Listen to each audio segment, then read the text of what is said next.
Hey, this is Evan Woodbery and Ben Frederickson with Go Vols Extra and the Knoxville News Sentinel. We're here at Neyland Stadium, where in a few days Tennessee is going to play number 7 Auburn, or number 9, I believe, in the BCS, number 7 in the AP rankings right now. They're coming off a loss at Missouri, and the first thing that Butch Jones said after that game was that Tennessee was dominated on the line of scrimmage on both sides of the ball, and that the buzzword on Monday was physicality and being more physical and kind of avoiding being dominated like that again. Yeah, he basically called both the offensive and defensive line out. Said that they weren't tough enough against Mizzou, and that's not their brand of football. And that he said they're going to put on the pads, they're going to increase the level of contact, and they're going to make a point to be tougher come Saturday against Auburn. Yeah, he said they're going back to what they do. They're going to full pads practice. Let's hear what he had to say about the changes that he wants to make this week. And, we're going to get back to doing what we do. Full padded practice, live practices, and we're going to be a tough football team. And I know this. Those individuals understand that they didn't perform well, and I think you got to give your opponent credit as well. Also, is they're playing against some very, very talented defensive fronts. Everybody recruits. In the SEC, all the teams that are successful, they have great defensive fronts. So that physicality is more important than ever this week because Auburn hardly ever throws the ball. They threw fewer than 10 times last week against Arkansas. They run the ball all the time. They have a mobile quarterback. A lot of talk about gap integrity and the defensive line and how they are going to respond to that. But Auburn's a team that really is one of the nation's best in running the football. Yeah, Coach Jones said they need to be tougher. They'll get a good chance to prove that and kind of measure their physicality against Auburn, because when you're averaging about close to 6.5 yards per carry running the ball, you don't really have to throw much. Trey Mason is the running back they have there. He's third in the conference in rushing yards. He's picking up about 5.7 yards per carry. So you hit it to him twice, you're usually going to get a first down.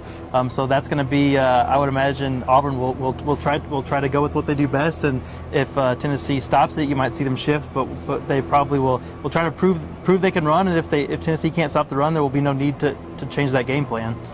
On Tennessee's side of the ball, Josh Dobbs now has a start under his belt. Mixed performance against Mizzou. He did play well at times, also was responsible for 3 turnovers.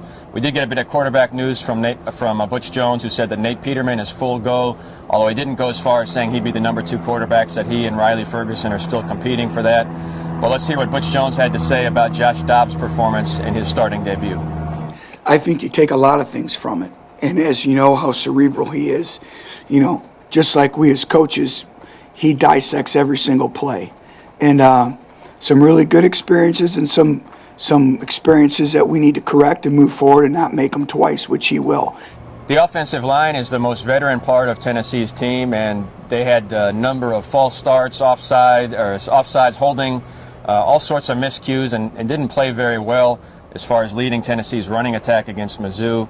Offensive line has taken responsibility for that. We heard from James Stone.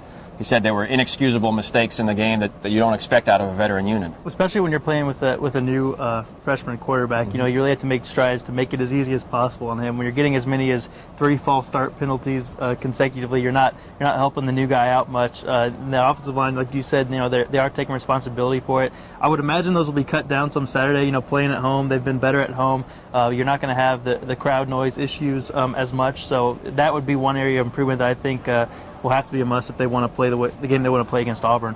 And just getting Josh Dobbs' help is important from all positions.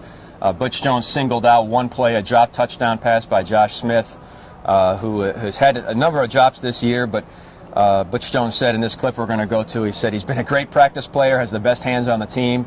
He's just got to get through that freshman hump and make it to transfer some of that practice ability onto the playing field. Well, I think he just has to continue to progress, and I think he's going through the maturation phase of a true freshman. And, Josh needs to take his practice to the games.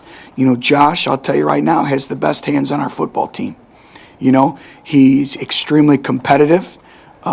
He brings it every day in practice.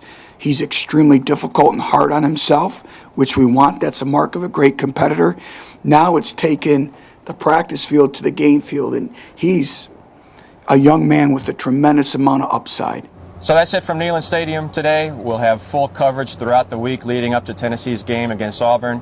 And then, of course, all the coverage in our Game Day Central feature at GoVolsExtra.com. This is Ben Frederickson, who you can follow on Twitter at Ben_Fred. I'm Evan Woodbery, who you can follow at Tennessee Beat. And thanks for watching.